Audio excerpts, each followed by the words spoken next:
आपके स्क्रीन पे जो ये एडमिट कार्ड दिख रहा है वो ऐसे लड़के का है जो एसटी कास्ट से बिलोंग करता है। ठीक, ये एडमिट कार्ड दिखाने के पीछे का रीजन आप समझ रहे हो। ये एडमिट कार्ड दिखाने के पीछे का रीजन ये है कि जब इस लड़के का डीवीपीएसटी हो रहा था उस समय इसे प्रोविजनल फिट में डाल दिया गया था, ये कहते हुए कि जो आपके जाति प्रमाण पत्र का प्रारूप है वो सेम वैसा नहीं है जैसा भर्ती बोर्ड ने दिया था। प्रॉब्लम इसके में ये था कि इसका 1963 के आधार पर बना था, जो उस पर अधिनियम लिखा हुआ है, और जो भर्ती बोर्ड का प्रारूप है वो 1967 के आधार पे माना था। ठीक है, तो इस लड़के को कल मेल आया, मेल पे लिखा हुआ था कि पीएसटी के लिए आपका एडमिट कार्ड जारी कर दिया गया है, और उसके 10 मिनट बाद ही भर्ती बोर्ड से कॉल आया कि आपको एक मेल गया होगा, आप उस मेल को क्लिक करके अपना एडमिट कार्ड डाउनलोड कर लो। ये लड़का रहने वाला महाराजगंज का था। इसके पहले जब इसका डीवीपीएसटी हुआ था तो गोरखपुर सेंटर पे बुलाया गया था।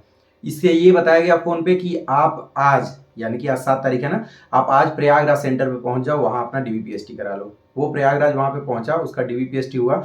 वहां पे भी वही प्रॉब्लम हो रही थी, तो जिस प्रॉब्लम की वजह से उसे प्रोविजनल फिट में डाला गया था, सेम वही प्रॉब्लम उस समय भी क्रिएट कर रहे थे जो वहाँ के तहसीलदार साहब थे।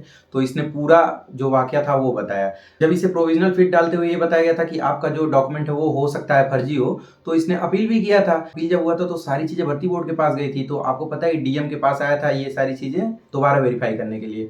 तो तहसीलदार साहब के आदेशानुसार जो वहाँ के कानूनगो हैं, जो लेखपाल हैं, इसके घर गए, आसपास एरिया में पता किए, मतलब जो सर्वेक्षण होता है एक तरह से, जानने की पूरी कोशिश की कि कहीं इसका डॉक्यूमेंट फर्जी तो नहीं है।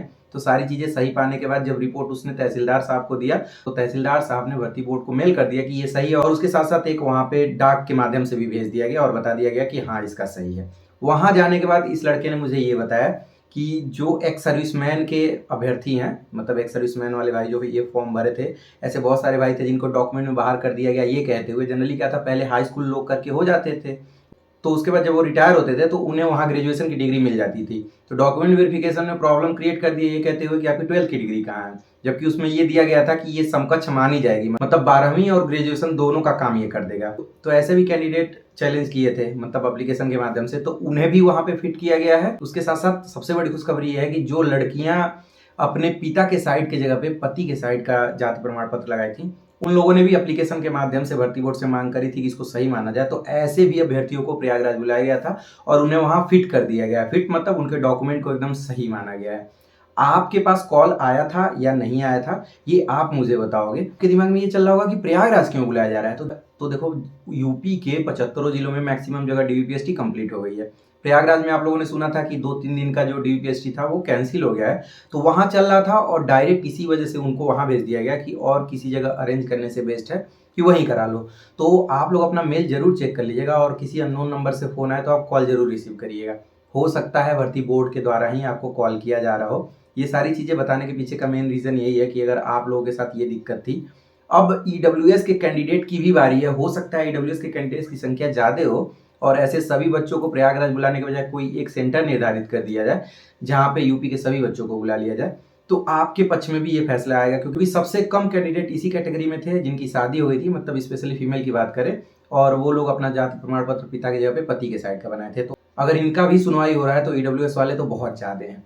तो मेन मतलब ये था कि जो आप लोगों का मेहनत है वो रंग ला दिया। भर्ती बोर्ड सारी चीजें वेरीफाई करवाने के बाद आप लोगों के पक्ष में फैसला ले रहा है, डॉक्यूमेंट में आपको बाहर नहीं कर रहा है। अब प्रॉब्लम उन्हीं लोगों की आएगी, जैसे सोचो आप लोगों का जो भी सर्टिफिकेट था डीएम के माध्यम से तहसीलदार को जाएगा, तो तहसीलदार के माध्यम से जो कानूनगो और लेखपाल हैं वो जमीनी स्तर पे जाके सर्वे करेंगे कि ये फर्जी नहीं ना है। देखो, डॉक्यूमेंट का जो प्रारूप है वो चेंज हो सकता है, बट जेन्युइनली आपने जो कास्ट अपना शो किया है डॉक्यूमेंट पे वो अगर गलत होगा तो वो गलत रिपोर्ट लगाएंगे, उससे हो सकता है आपके ऊपर विधिक कार्रवाई भी हो जाए। लेकिन अगर वो सर्वे करके सही बताएंगे कि हाँ इनकी जाति यही है जो इसमें लगाया गया है, तो जो डॉक्यूमेंट का फॉर्मेट है वो बहुत ज़्यादा मायने नहीं रखता है। तो जितने लोगों ने भी चैलेंज किया है उनके पक्ष में ये फैसला आ रहा है।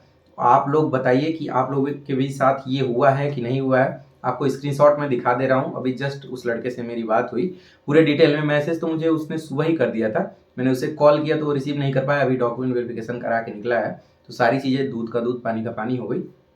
मेन मतलब यही था कि यार कुल मिला के आपके पक्ष में फैसला चला जाए, आपकी गलती नहीं है। 15 दिन में कौन बनवा सकता है दिए हुए फॉर्मेट पे जाति प्रमाण पत्र। और जिन लड़कियों की शादी हो गई 2 साल 4 साल या एक ही साल हुआ हो, सबको पता है शादी होने के बाद जो अपना डॉक्यूमेंट होता है वो सारे पति के एड्रेस पे कर लेती हैं, तो पिता के साइड से बनने का चांस ही नहीं बनता है। कोई भी जो लेखपाल है या कानूनगो है वो रिपोर्ट ही नहीं लगाएगा।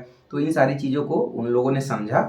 और सबसे अच्छी चीज़ है ना कि जब कोई चीज़ बल्क मात्रा में होती है, यानी कि ढेर सारे मात्रा में होती है, तो उस चीज़ को लेके एप्लीकेशन ज़रूर देना चाहिए या फिर ट्वीट ज़रूर करना चाहिए। देखिए ये सारी चीज़ें आपकी मेहनत का ही फल है। अगर आप लोग नहीं करते, आप लोग भर्ती बोर्ड नहीं पहुँचते, वहाँ जाके एप्लीकेशन नहीं देते, तो इन सारी चीज़ों पे कोई सुनवाई नहीं होती।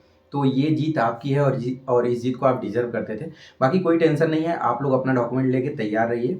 आप लोग का वेरिफिकेशन हो गया होगा तो आपको बुलाया जाएगा, जिसका जैसे हो रहा है उसको वैसा बुलाया जा रहा है। अगर इनकी पूरी कोशिश है कि 9 तारीख तक सभी का ये सारी चीज़ें क्लियर कर लें, यानी कि डीवीपीएसटी क्लियर कर लें। फिट करना है तो फिट कर दें, अनफिट करना है तो अनफिट कर दें। अगर आप लोग को नहीं बुलाया जाएगा प्रयागराज में, तो हो सकता है कोई एक सेंटर निर्धारित कर दिया जाए, यानी एक ज़िले में, वहाँ सबको बुला लिया जाएगा। लेकिन मुझे ये लग रहा है कि शायद 7, 8, 9 ऐसे करके था क्या प्रयागराज में, शायद आपको याद होगा, मैं भूल गया हूँ। तो आप मुझे ज़रूर बताइएगा कि आपको बुलाया गया है कि नहीं बुलाया गया है। तो आई होप कि ये जानकारी आपको अच्छी लगी हो। कैसी लगी जानकारी मुझे कमेंट करके ज़रूर बताइए। कोई और प्रॉब्लम हो तो इंस्टाग्राम आईडी दिया हो, उसको फॉलो कर लीजिए। मिलते हैं अगले वीडियो में, तब तक दबा के दौड़ते रहिए। और जिनका 10 तारीख को दौड़ है, वो सिर्फ आज लास्ट बार दौड़ेंगे। 8 और 9 रेस्ट करेंगे, सीधे 10 तारीख को जाके दौड़ेंगे। जो मसल्स होते हैं उनको थोड़ा रिलैक्स मिल जाता है। Bye bye.